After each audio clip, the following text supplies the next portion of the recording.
नमस्कार, prime debate देख रहे हैं आप। आपके साथ मैं हूं दीपक व्यास। तुलसीदास जी कहते हैं, तुलसी नर का क्या बड़ा, समय बड़ा बलवान। दरअसल ये दोहा जयपुर समेत राजस्थान के 309 नगरीय निकायों के चुनाव में टिकट के लिए दावेदारी कर रहे कई नेताओं पर सटीक साबित हो रहा है।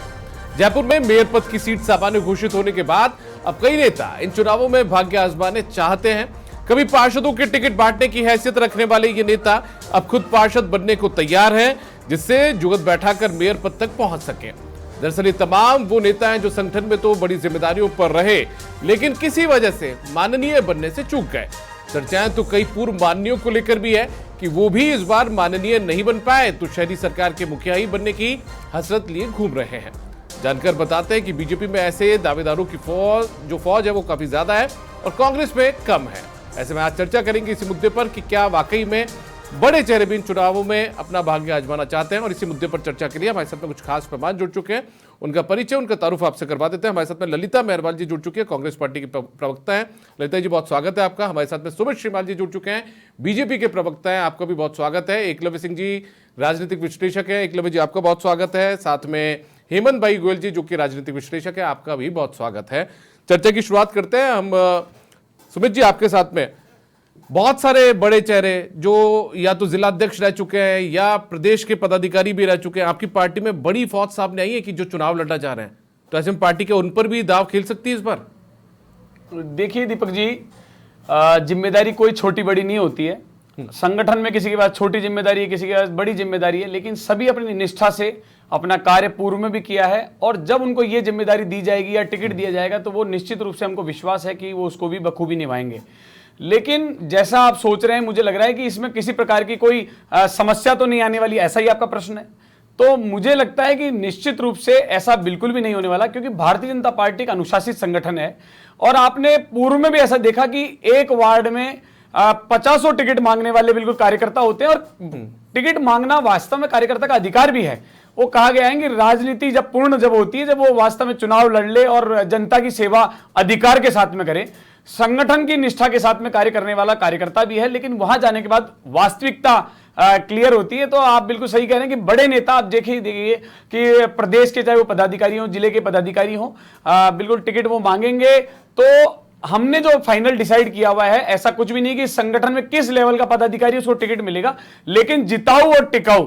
आपने देखा कि युवाओं को लेकर के और उसका जनता का कैसा फीडबैक है और वास्तव में उसका समर्पण संगठन के प्रति कैसा था, और वास्तविकता में निश्चित रूप से देखा जाए तो उसका तजुर्बा और क्षेत्र में उसकी पकड़, तो उसको टिकट दिया जाएगा। और टिकट देने के बाद निश्चित रूप से हम आश्वस्त भी हैं और जनता बिल्कुल विश्वास भी है कि भारतीय जनता पार्टी का जो कैंडिडेट खड़ा होगा वो चाहे किसी भी स्तर का पदाधिकारी हो, चाहे वो स्टेट लेवल का हो, चाहे डिस्ट्रिक्ट लेवल का, या वार्ड या बूथ स्तर का बूथ अध्यक्ष भी हो सकता है, बिल्कुल कोई भी हो सकता है। लेकिन जीत का फार्मूला वास्तव में देखा जाए तो तजुर्बा, युवा और संगठन के पकड़ तो बराबर उसको मिलेगा। टिकट प्लस विकास की बात की जाए, जो पूर्व के 2.5 साल निकले हैं दीपक जी, तो 2.5 साल में माननीय मुख्यमंत्री भजनलाल शर्मा जी के नेतृत्व में जो विकास की गंगा बही है, तो विकास को हम लेकर के जाएंगे तो निश्चित रूप से जीत तय होगी ही होगी। अमूमन क्या होता है, सबसे निचले कड़ी के चुनाव होते हैं ये, ठीक है सुमित जी। तो इसमें जिस कार्यकर्ता का जिक्र आपने किया, उस कार्यकर्ता को भी मौका मिले तो बहुत बड़ी बात मानी जाती है, ठीक है। अब ऐसे नेता जो कि कहीं ना कहीं विधायक, जो विधानसभा के चुनाव में विधायक बनना चाहते तो उनको टिकट किसी वजह से नहीं मिल पाया, तो ऐसे में वो यदि इन चुनावों में यदि कोशिश करेंगे या बड़े चेहरा होने का फायदा उठा लेंगे, तो मूल कार्यकर्ता कहां जाएगा? मैं ये पूछना चाह रहा था आपसे। मैं आपको बिल्कुल वही जवाब दे रहा हूं दीपक जी, कि मूल कार्यकर्ता से तात्पर्य यह है कि जो व्यक्ति, मैंने आपको बताया कि फॉर्मूला बताया कि तजुर्बा, युवा, संगठन के प्रति निष्ठा, अब बड़े और छोटे की विषय नहीं है, जिसका ये तीनों चीज जब जो प्लस होगी, निश्चित रूप से उसको टिकट मिलेगा। और बगावत की तो किसी प्रकार की कोई मैं बगावत आशंका ही नहीं, घोषित ही नहीं, बगावत कहां से हो जाएगी? वो तो हर पार्टी में होती है। जी, लेकिन मैं वही कहना चाह रहा हूं कि ऐसा प्रश्न नहीं है। आप बिल्कुल ऐसा नहीं पूछ रहे, लेकिन मैं आप इसलिए बता रहा हूं कि भारतीय जनता पार्टी वास्तव में एक निष्ठावान कार्यकर्ताओं की पार्टी और संगठनात्मक दृष्टि से अनुशासन वाली पार्टी, ऐसा नहीं है कि, और आपने इसका परिणाम भी देखा कि कांग्रेस से जब इसकी तुलना की जाए तो आज भरतपुर और एक नगर पालिका आपके केकड़ी में, यहां पर जिस प्रकार से पालिका अध्यक्ष और वो जो जिन्होंने छोड़ी थी यहाँ पार्टी, कांग्रेस छोड़कर जो भारतीय जनता पार्टी में आए हैं अभी, तो और जो इनको जो AICC जो इनकी जो यहाँ पे सचिव लगाए गए हैं, वो तीनों व्यक्ति अपने अपने क्षेत्र में चुनाव हार के आए हैं। तो हम बहुत ही आश्वस्त है, और सबसे बड़ी बात विकास की है यहाँ पर कि माननीय मुख्यमंत्री भजनलाल शर्मा जी ने। मैं थोड़ी देर में वापस आऊंगा आपके पास में, मैं जानूंगा कि ऐसे कौन से बड़े चेहरे हैं जो इस बार चुनाव में अपना भाग्य आजमा सकते हैं। ललिता जी, मैं आपसे जानना चाहता हूं, आपकी पार्टी के भीतर भी ऐसी स्थिति है कि बड़े जो चेहरे उन पर दाव इस बार खेला जा सकता है? देखिए, निसंदेह कांग्रेस पार्टी के अंदर कार्यकर्ताओं की वैल्यू की जाती है, इसमें कोई दो राय नहीं है। और बड़े चेहरे तो जो जमीनी स्तर पर जो कार्य कर रहे हैं, और दूसरी चीज़ है कि डोटासरा जी ने पहले से ही कह रखा है, प्रदेश अध्यक्ष ने, कि 50% जो युवा हैं जो कार्य करना चाहते हैं, जिनकी छवि अच्छी है, और उन लोगों को टिकट दिया जाएगा, महिलाओं को टिकट दिया जाएगा अधिक से अधिक। तो बड़े चेहरे, ऐसे कोई बड़ा चेहरा कांग्रेस में नहीं है जो ज़्यादातर जो चेहरे उन्हीं को दिया जाएगा जो ज़मीनी स्तर पर कार्य कर रहे हैं, कार्यकर्ताओं को, और युवा हो उनको ज़्यादातर तवज्जो दी जाएगी। ये पहले से बात क्या कि जैसे भारतीय जनता पार्टी की स्थिति हम देख रहे हैं, तो यहाँ पर जो जयपुर के कई पूर्व जिलाध्यक्ष हैं वो भी इस बार कतार में है, प्रदेश के पदाधिकारी भी कुछ कतार में दिख रहे हैं कि वो भी टिकट चाह रहे हैं, क्योंकि कहीं ना कहीं मेयर बनने की हसरत भी होती है। कोई विधायक नहीं बन पाया तो ऐसे में वो मेयर बन जाए, एक बड़ा पद होता है मेयर का। तो आपकी पार्टी के भीतर भी है क्या? हालांकि बहुत कम बता रहे हैं आप लोग। पार्टी की तो बात की जाए तो इस पार्टी के अंदर तो जिस तरीके से जो हालत खराब है इन लोगों की, तो जिसकी तो मैं कल्पना भी नहीं कर सकती, क्योंकि इनको पता है कि 2-2.5 साल में हमारी स्थिति कितनी खराब हो गई है, और विधायक का चुनाव हमें हारना ही है, ना टिकट मिलना है। जिस तरीके से भीड़ भड़ाका इनकी हो गया है, वहां पर जाके हर आदमी को लेकर और आपस में खींचातानी जिस तरीके से देखी जा रही है, कई गुट इनके आपस में पार्टी में बन गए, तो उनको पता है कि हमारी स्थिति क्या है। और 2-2.5 साल के अंदर इन्होंने जनता के बीच में जाके किया क्या, भजनलाल जी ने क्या काम किया है, क्या विकास किया है, ये जनता जानती है। तो ये जनता को सब पता है कि ये सब कोई नहीं आने वाले, इस वजह से ये अपना भाग्य आजमाने की कोशिश कर रहे हैं कि एन केन प्रकार हमें टिकट मिले और हम जो है ना मेयर बनने के सपने भी देखें। सत्ता का सुख, मतलब भविष्य की हार से के डर से वो आज ही शायद कोशिश कर रहे हैं कि जो है हम लोग ये टिकट ले और जो इसका फायदा उठाए। ठीक है, एकलव्य जी, मैं आपसे जानना चाहता हूं सर, जिस तरीके से कुछ नाम सामने आए, मैं नामों का जिक्र तो मैंने नहीं किया, लेकिन बहुत सारे नाम है जो कि प्रदेश के पदाधिकारी भी 1-2 रह चुके हैं, उनमें से कोई जिलाध्यक्ष रह चुका है। तो ऐसे में वो लोग जिस तरीके से दावेदारी अपनी कर रहे हैं, तो क्या पार्टी को उन पर दाव खेलना चाहिए या नहीं खेलना चाहिए? आपकी आवाज नहीं आ रही है एकलव्य जी। दीपक जी, जी आ रही है आपको? हाँ बिल्कुल बिल्कुल, आपकी आवाज मिल रही है। दीपक जी, एक्चुअली आपके उस साइड से कुछ बहुत ज्यादा नॉइस आ रही है, मैं सुन ही नहीं पा रहा आप क्या कह रहे हो। वो किसी का माइक शायद किसी का हिट कर रहा है, वो उस तरह की नॉइस है। तो या तो पता नहीं, शायद बैंड से या दुपट्टे से, एकदम बिल्कुल भी आवाज नहीं आ रही आपकी। ठीक है, अब आपको मेरी आवाज मिल रही है? आ रही है, लेकिन नॉइस बहुत ज्यादा है दीपक जी। हाँ, अब बेटर है। ठीक है, एकलव्य जी, मैं जानना चाहता हूं, जिस तरीके से बड़े नेता जो कभी टिकट बांटा करते थे, जो पार्षदों के टिकट दिया करते थे, जो सर्वे करते थे, वो लोग आज टिकट मांगने की स्थिति में है। इसके पीछे क्या सियासी मायने समझते हैं आप? यदि विश्लेषण करके कुछ आप समझ पाए हो तो मुझे भी बता दीजिए सर। देखिए दीपक जी, इंटरेस्टिंग बात यह है कि लगभग 2-3 दिन पहले आपसे एक डिबेट पे ये जो बीजेपी की नई टीम बनी थी, तो उसका हम लोग विश्लेषण कर रहे थे, जिसमें आपको ध्यान होगा कि हम लोग कोई युवा की बात कर रहा था, कोई अनुभव की बात कर रहा था, जैसे कि अभी माननीय भाजपा प्रवक्ता भी कर रहे थे। तो बेसिकली कुल मिला के युवा और अनुभव के मिश्रण की बात हो रही थी। लेकिन देखिए दीपक जी, मुझे ऐसा लगता है कि अब ये जो समीकरण बने हैं, खास करके मेयर वाली सीट के लिए, अब क्या हो रहा है कि 2-3 कैटेगरीज के नेता हो गए हैं। एक तो वो हैं जो कि आगे चल के एमएलए का टिकट एक्सपेक्ट कर रहे हैं, तो अब वो यदि उनको यहाँ का टिकट मिल जाता है और वो कुछ बन जाते हैं और कोई बोर्ड का गठन हो जाता है, तो फिर एमएलए का टिकट पाना मुश्किल हो जाएगा। एक वो नेता है जिनका कि आपने एक तरह से बताया कि उनको अब तो लगने लगा था कि दुकान बढ़ाने का समय हो गया है, लेकिन ये जो समीकरण बदले, अब शायद लग रहा है कि थोड़े दिन दुकान और चलाई जा सकती है। उसके अलावा दीपक जी, देखिए मुझे ऐसा भी लगता है कि एक बात समझनी पड़ेगी कि अभी ये सब इतनी ज्यादा बातें क्यों हो रही है दीपक जी, कि ये जेन जी वाला जो मामला था ना, ये जो अभी सेंटर में जिस तरह का आंदोलन हुआ, तो अचानक से एक इस तरह की डिमांड उठ गई कि भाई अरे अब पुराने नेताओं को क्या, अभी तो जेन जी पे फोकस करना है, ये करना है, वो करना है, जैसे कि धरती पे जेन जी की जो एज ग्रुप है उसका अस्तित्व अभी ही कायम हुआ है, पहली बार हुआ है। परंतु मैं ऐसा समझता हूं दीपक जी की, देखिए जो वो माननीय भाजपा प्रवक्ता कह रहे थे वो बात सही है। अल्टीमेटली जो मैटर करता है वो यही करता है कि जिताऊ कैंडिडेट कौन है। लेकिन बात यह है कि 2, 3 या 4, 5 भी जिताऊ कैंडिडेट हो सकते हैं, तो फिर किसका सिलेक्शन किया जाएगा। और एक जेन जी एक्चुअली क्या है दीपक जी, अब ये भी कंफ्यूजन एक पैदा हो गया है और हमारे राजस्थान से ही हुआ है। क्या जेन जी वो है जो जंतर मंतर में प्रोटेस्ट करके शिक्षा मंत्री जी का इस्तीफा चाह रही थी कॉकरोचों के साथ मिलके, या जेन जी वो है जिसने जयपुर और जोधपुर में इन कॉकरोचों को मतलब पीट पाट के वहां से भगा दिया बुरी तरह से। तो जेन जी कौन है ये भी सोचना पड़ेगा और जेन जी के मन में क्या है वो भी सोचना पड़ेगा, उस अनुसार सेलेक्ट करना पड़ेगा कि जेन जी को कौन से जेन जी को टिकट देना है, यदि जेन जी को टिकट देना है तो इस तरह से दीपक जी मुझे लगता है कि जो काफी सारे कॉम्प्लिकेशंस खड़े हो गए हैं, लेकिन ये बहुत इंटरेस्टिंग होगा। और ये जो लिस्ट, जो मैं एक बात कहना चाह रहा था दीपक जी कि भाई दुकान बढ़ाने का टाइम था लेकिन अब दुकान थोड़े दिन और चलाई जा सकती है, इसमें बड़ी लंबी लिस्ट है दीपक जी, और वो बहुत बड़े चेहरे हैं राजस्थान में। ऐसे भी चेहरे हैं जो पहले भी बहुत बड़े पदों पर रह चुके हैं, ऐसे हैं जिनका अस्तित्व बहुत बड़ा था लेकिन किसी कारण से उनको इस तरह का कोई जो जिस तरह परिसीमन के पहले जो हालात थे उनको किसी कारण से टिकट मिल नहीं सका, क्योंकि वो उस समय जिताऊ कैंडिडेट नहीं थे, लेकिन इस पद के लिए जिताऊ कैंडिडेट हो सकते हैं। तो ये बहुत इंटरेस्टिंग होने वाला है कि आखिर किसका भाग्य खुलता है। ठीक है, ठीक है। हेमंत भाई गोयल जी, मैं आपसे समझना चाहता हूं, जिस तरीके से जो दावेदारों के नाम आपके पास भी पहुंचे होंगे कि बहुत सारे बड़े नेता दावेदारी अपनी कर रहे हैं, तो क्या वो अपने भविष्य को लेकर चिंतित हैं कि ठीक है ऐसी स्थिति में अभी तक हम एमएलए नहीं बन पाए, टिकट ले नहीं पाए विधायकी का, तो ऐसे में ठीक है एक बार पार्षद का चुनाव लड़कर मेयर के लिए भाग्य आजमा लेते हैं, वो मंशा है, भविष्य को लेकर आशंकित नहीं है?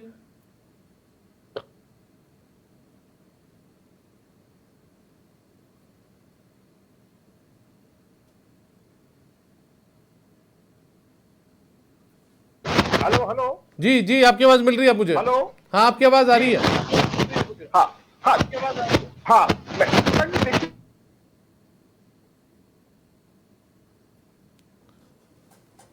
हेमंत भाई गोयल जी, अब आपकी आवाज अब नहीं मिल पा रही है मुझे।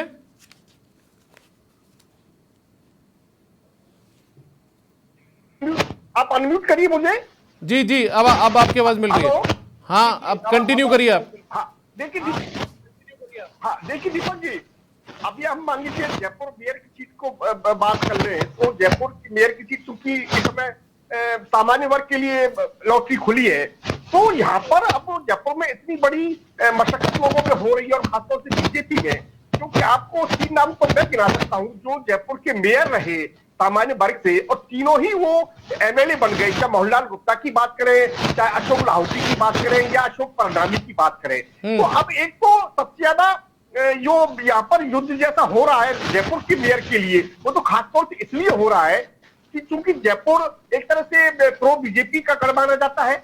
यहाँ पर मेयर की सीट अगर सामान्य वर्ग के लिए खुली है, अब अगर कोई यहाँ पर मेयर बनता है तो आगे वो एमएलए बनने की उसकी राह प्रशस्त हो सकती है। तो एक तो ये जयपुर के लिए बात है। हालांकि ज्योति खंडेलवाल कांग्रेस से मेयर नहीं, उन्होंने सांसद का टिकट भी ले लिया लेकिन वो चुनाव हार गई। लेकिन अब शीत धावाई की बात करें या सौम्या गुजर की बात करें, ये एमएलए का टिकट नहीं ले पाई। लेकिन कुल मिलाकर इस समय स्थिति ये है कि हर कोई शहरी सरकार का मुखिया बनना चाहता है, चाहे वो सवर्ण दल से, सवर्ण समाज से है या रिजर्व कोटे से है, हर कोई। क्योंकि देखिए नगर पालिका की क्या बात करें, नगर परिषद की बात करें, नगर निगम की बात करें, अच्छा खासा बजट होता है, अच्छा खासा रुतबा होता है, शहरी सरकार के वो मुखिया होते हैं। कई कामों के लिए विधायक जी को और एमपी साहब को भी मेयर और नगर पालिका चेयरमैन के पास आना पड़ता है, कहना पड़ता है, सिफारिश करनी पड़ती है। तो ये एक बहुत अच्छी पोस्ट मानी जा सकती है शहरी सरकार के लिहाज से।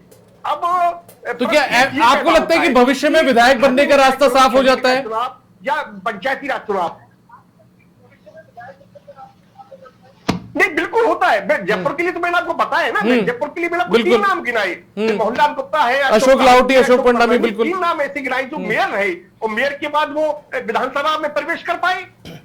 ठीक है। तो इसलिए जयपुर में तो खासतौर से इस बात का एक तरह से लोगों में ख्वाहिशें लोगों ने पाल ली है कि अगर हम मेयर बन गए, इस बात को हो सकता है आगे हम एमएलए का टिकट ले पाए। लेकिन जो मौजूदा एमएलए है वो ये खासतौर से निगरानी देख रहे हैं कि ऐसा नहीं कि कोई व्यक्ति ऐसा हो जो मुझे ही फिर आगे चल के चुनौती दे दे।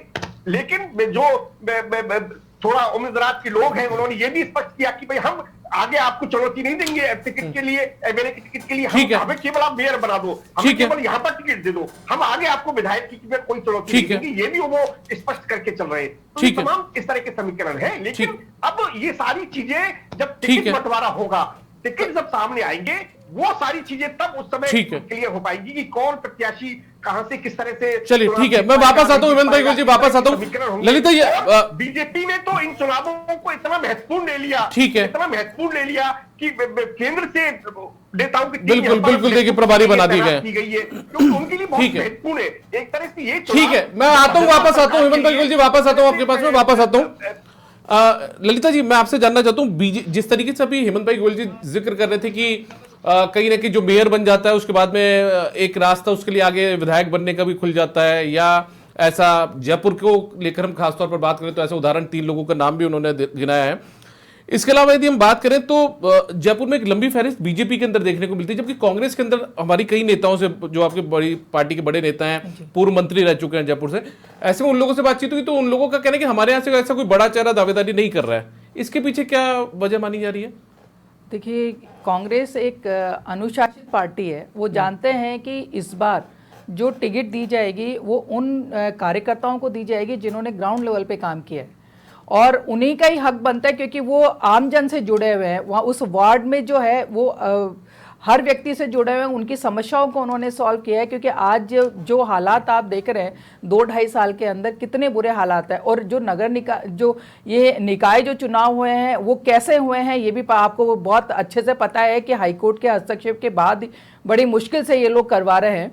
तो जो जनता त्रस्त हुई है, तो ये सारी चीज़ें जो है पार्टी समझती है इस चीज़ को, कार्यकर्ताओं की भावनाओं को समझती है कांग्रेस पार्टी की, कौन क्या काम कर रहा है वो सब उनकी नज़र में है, और जिनका हक है, जिन कार्यकर्ताओं को, तो उनको टिकट मिलना चाहिए। और फिर डोटासरा जी ने पहले ही कह दिया था कि भाई 50% तो हम उन युवा कार्यकर्ताओं को देंगे जिन्होंने ग्राउंड लेवल पे काम किया है। और ललिता जी मैं 1 मिनट रोक रहा हूं आपको। तमाम हर चुनाव में, चाहे विधायक, जब विधानसभा का चुनाव हो, लोकसभा का चुनाव हो, निकाय का चुनाव हो, पंचायत का चुनाव हो, कोई भी चुनाव आते हैं, हर बार बातें ये की जाती है कि मूल कार्यकर्ता को टिकट मिलेगा, लेकिन आखिर में जब टिकटों की घोषणा होती है, जब कहा जाता है जिताओ और टिकाऊ, ये बहुत बड़ी एक बात होती है।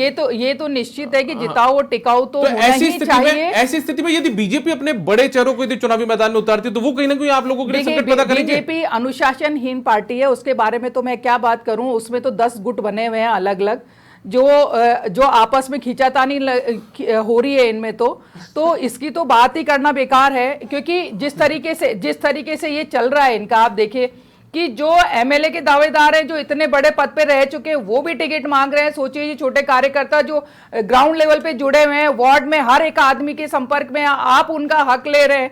तो ये सोचिए कि इस पार्टी की स्थिति क्या है। तो ये बीजेपी कर ले, ये भी आरोप लगा सकती है आप लोगों के नेता जो है वो कहीं ना कहीं हार के डर के कारण ऐसा हो ही नहीं सकता। हार ये इनकी तो कई जमानतें जब्त हो गई।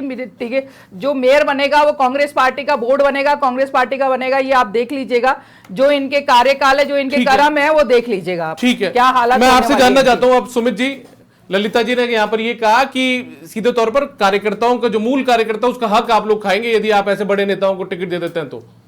देखिए, सबसे पहले तो ये जो बिल्कुल कांग्रेस की प्रवक्ता जी जो बोल रही हैं, मैं सबसे पहले ये बताना चाहूंगा, ये बोल रहे हैं कि कांग्रेस की जो कांग्रेस पार्टी वो अनुशासित पार्टी है। बिल्कुल, इसके लिए मैं इनको 3-4 भानगी बताना चाहूंगा कि अभी वर्तमान में क्या तो अपना बताइए ना। अरे आप बता रहा हूं, अभी एक बार आप बात अपना बताइए कि आप हम वंदे मातरम नहीं गाएंगे, ये अनुशासित पार्टी है। दूसरी, आपने तो झंडा ही नहीं फहराया। डोटासरा जी बोल रहे हैं व्यक्ति विशेष के लिए काम नहीं करूंगा, अशोक गहलोत जी के लिए काम नहीं करूंगा, ये अनुशासित पार्टी है। वो बोल रहे भैया नारे लगा लो, ये अनुशासित पार्टी है। फिर ये बोल रहे नकारा निकम्मा बोल रहे हैं, ये अनुशासित। मैं समझता हूं, मैं वही कह रहा हूं कि कांग्रेस गजब की अनुशासित पार्टी है भाई। भारतीय जनता पार्टी की बातें मत करिए। ऐसा ही आपके अभी प्रदेश अध्यक्ष जी भी कह रहे हैं, दीपक जी, कि और भाई भारतीय जनता पार्टी को ऐसे टिकट देना चाहिए वैसे। अरे भाई खुद के गिरिबा में झांक नहीं रहे, अपना घर बचा नहीं पाए, अरे हमारा और घर तो दूसरों का बचा घर हुआ बचा रहे है, हैं भाई। हमारा घर तो अब बचा बताइए। हुआ है। अच्छा मैं आप तो बताता हूँ अपना बचाओ, डर तो आपको आपको जीत की है। बात ये वो कैसे कर रहे थे। देखिए अनुशासनहीनता कांग्रेस के प्रवक्ता और बिल्कुल इनके राष्ट्रीय जो अध्यक्ष है नहीं, लेकिन राहुल गांधी जी से चलती है और यहां तक आती है। आप मेरी बिल्कुल बहन के समान है, मैं आपको निवेदन कर रहा हूं कि जब आपने बोला मैंने सुना, आप बताइए कि आपके तीनों जो सचिव यहां लगाए हैं, अरे आप डूंगरपुर के अंदर छत गिर गई रणभूमि में वो स्कूल की, अपनी आप उसकी बात करते बचा नहीं हैं, सकते, आप मारते वो यहाँ हो आ गए। उसको, और अरे आप सुनिए तो अनुशासित सही, पार्टी की बात देखिए, कर रहे हो। जनता 7 देख बच्चे रही है। मर गए, समाचार 7 प्लस के बच्चों की जान माध्यम चली से गई। उन्होंने इस चैनल के एक माध्यम से बार जनता देख रही है। दो लेकिन शब्द आप नहीं बीच में बोले। बोल करके सहानुभूति देखिए, के इससे ये सिद्ध हो अनुशासित गया पार्टी है। कि नगर निकाय चुनाव में भी कांग्रेस की करारी हार होना निश्चित है। वो तो वक्त बताएगा, रुक जाओ। बिल्कुल वक्त बता चुका। आप पिछला आप इतिहास वोट उठा के चोर हो, देख लीजिए। जीत कर आ गए वोट चोरी करके, अरे वोट और चोरी आप तो आज शुरुआत अब में सीधा नेहरू चौड़ा जी ने करके रह की गए। थी। जनता जान चुकी भूल है, गए। आपका चेहरा जान सिर्फ गई। एक वोट मिला और प्रधानमंत्री बन अरे गए। आप छोड़ो, अरे आप भूल छोड़ो। गए। ठीक है, सुमित जी, आप मुझे- सुमित जी, आप मुझे इस बात का जवाब दे नगर दीजिए। निकाय चुनाव की बात करता हूं दीपक जी, हाँ, बिल्कुल हाँ, उसी पे मुझे आ इस रहा बात- हूं। क्योंकि इन्होंने ऐसा जवाब दिया तो जवाब देना मेरा जरूरी था, इसलिए मैं निवेदन कर रहा था। बिल्कुल सही जवाब दिया है मैंने। बिल्कुल आप देखिए एक सटीक डोडासा जवाब। वाले बोल रहे हैं और अनुशासनता की सारी बात बता चुका मैं आपको। लेकिन भारतीय जनता पार्टी चाहे वो बड़े नेता हो छोटे नेता हो, बिल्कुल टिकट मांगना सबका अधिकार है दीपक जी। अब आप बता रहे थे कि जिला स्तर के जो पूर्व जिला अध्यक्ष रहे या प्रदेश में जो पदाधिकारी मेन बॉडी में रहे, वे भी टिकट मांग रहे हैं। देखिए टिकट मांगना सबका अधिकार है और कोई भी जिम्मेदारी छोटी या बड़ी नहीं होती भारतीय जनता पार्टी के दृष्टिकोण से। इन्होंने कहा कि हम बड़े नेताओं को टिकट बिल्कुल नहीं देंगे। नहीं भाई, आप हमारा हक ऐसा कर रहे नहीं हैं है। क्या? आप मूल कार्यकर्ता का हक कर रहे हो? मैं वही कह रहा हूं, अधिकार तो बड़ा अधिकारी वो भी मूल हो सकता है ना भाई, मूल तो है ही ना वो भी। उसको जिम्मेदारी बड़ी कम मिली। भारतीय जनता पार्टी में ऐसा नहीं है कि भाई ऊपर से उठाया और इसको जिम्मेदारी दे दी ना। यहां पर जब जिम्मेदारी व्यक्ति शुरू से काम करता है, मैं भी आज प्रवक्ता हूं तीसरी बार, तो ऐसे नहीं, मैं वार्ड अध्यक्ष भी रहा, मंडल में भी रहा, उसके बाद जिले में भी रहा। अरे भाई लेकिन कांग्रेस में स्थिति अलग है। ठीक है। देखिए देखने का नजरिया जो वो ठीक है। कहते हैं ना, जिसकी जैसी भावना वो वैसा ही सोचता है। तो ठीक है। कांग्रेस की भावना ऐसी है। हाँ तो ठीक है। आपकी भी तो लेकिन भावना माननीय ऐसी ठीक है, है, चलिए। छोटे कार्यकर्ता के आप हक खा रहे हो। ठीक है। बदललाल शर्मा जी ये की सोचने की नेतृत्व बात है। जो 2.5 सब साल कुछ निकले हैं, अपने- जब ठीक है। हमारा सब मूल कुछ कार्यकर्ता ठीक है, उस ठीक है। विकास की ठीक है। बात को लेकर के सर, वक्त- पहुंचेगा एक मिनट, तो वक्त की- भारतीय जनता पार्टी की प्रचंड वक्त की बहुमत कमी के है, साथ विजय वक्त की होगी। कमी है, वो ठीक तो है। वक्त जी, दीपक बताएगा। एकलव्य जी, जी। एकलव्य जी, मैं आपके पास आ रहा हूं। कांग्रेस में इस तरीके से दावेदार काफी कम दिख रहे हैं, या आप ये मान लीजिए ना के बराबर है? बड़े नेताओं से जिनसे भी हमारी बातचीत हुई, जो इनके पूर्व विधायक या मंत्री रह चुके हैं, उनसे भी बात हुई, उन्होंने कहा कि नहीं, ऐसा कोई बड़ा चेहरा हमारे यहाँ पर इस तरीके से दावेदारी नहीं कर रहा है। इसके पीछे क्या मतलब समझते हैं आप? क्या समझते हैं, मायने क्या है इसके? मैं समझाता हूँ आपको। देखिए आपकी जो दुविधा है और जो दोनों माननीय कांग्रेस प्रवक्ता और बीजेपी प्रवक्ता जिस जो दुविधा में थे, उसको सॉल्व कर देता हूं मैं। देखिए बीजेपी जो है अभी नई पार्टी है, 10-12 वर्ष ही राज करा है, तो छोटी मोटी जो पोस्ट होती हैं जैसे मेयर जैसी, इसके लिए गुटबाजी और अनुशासनहीनता करती है। कांग्रेस ने 60-70 साल राज करा है, बड़ी पार्टी है। वो गुटबाजी और अनुशासनहीनता जो है वो सीएम के पद के लिए करती है। इसीलिए डोटासरा गुट होता है, गहलोत गुट होता है, पायलट गुट होता है, जूली गुट होता है। तो इस तरह से दीपक जी जो है, ये दुविधा का एक्चुअली ये फैक्टर है। ये मेयर के लिए थोड़ी ना, मतलब अब राहुल गांधी जी चिंतित हो जाएंगे बैठ के। तो कुल मिला के यहाँ पे बात ये है दीपक जी। अब देखिए दीपक जी, मुझे ऐसा लगता है कि अगर थोड़ी सी सीरियस तरीके से इसको समझे, मुझे ऐसा लगता है कि जनता की जो अपेक्षा है, देखिए राजनीतिक परिप्रेक्ष्य इस डिजिटल एज में जो है वो बदल रहा है। ये देखिए काम तो जो अब जब इस तरह के जब इलेक्शंस होते हैं, तो जनता की ये तो अपेक्षा आज नहीं 50 साल से है कि जो वहां पे कैंडिडेट चुना जाए वो काम करवाए, उसको अप्रोप्रिएट फंड मिले, तो भ्रष्टाचार नहीं हो, ये नहीं हो। लेकिन मैं ऐसा समझता हूं आज की डिजिटल युग में उनकी ये भी एक्सपेक्टेशन होती है कि जो हमारे अभी दोनों माननीय प्रवक्ता बैठे हुए हैं, क्या वो उनकी तरह एक मुखर वक्ता भी है? क्या उसका विचारधारा के प्रति, पार्टी की जो विचारधारा है उसके प्रति वो समर्पित भी है? तो इस तरह के भी कई फैक्टर्स होते हैं। और मुझे लगता है कि और प्लस सबसे इंपॉर्टेंट जो हमने बात करी थी कि जिताऊ और टिकाऊ होना चाहिए कैंडिडेट, ये सब चीजों का मिश्रण जिसमें सबसे बेहतर होगा, मुझे लगता है कैंडिडेचर उसका होगा। हेमंत भाई गोयल जी, मेरा जो एकलव्य जी से सवाल किया वही सवाल मेरा आपसे भी, कांग्रेस के भीतर इस तरीके से बड़े पदाधिकारी दावेदारी कम कर रहे हैं या जो बड़े पदों पर रहे हैं वो दावेदारी नहीं कर रहे हैं, इसके पीछे क्या मतलब है? क्या वो खुद का राजनीतिक भविष्य जो है वो संकट में नहीं डालना चाहते? बीजेपी वाले डालना चाह रहे हैं?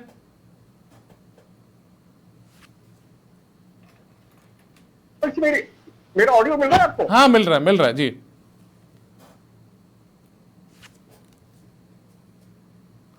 सर अब ऑडियो नहीं मिल रहा आपका मुझे।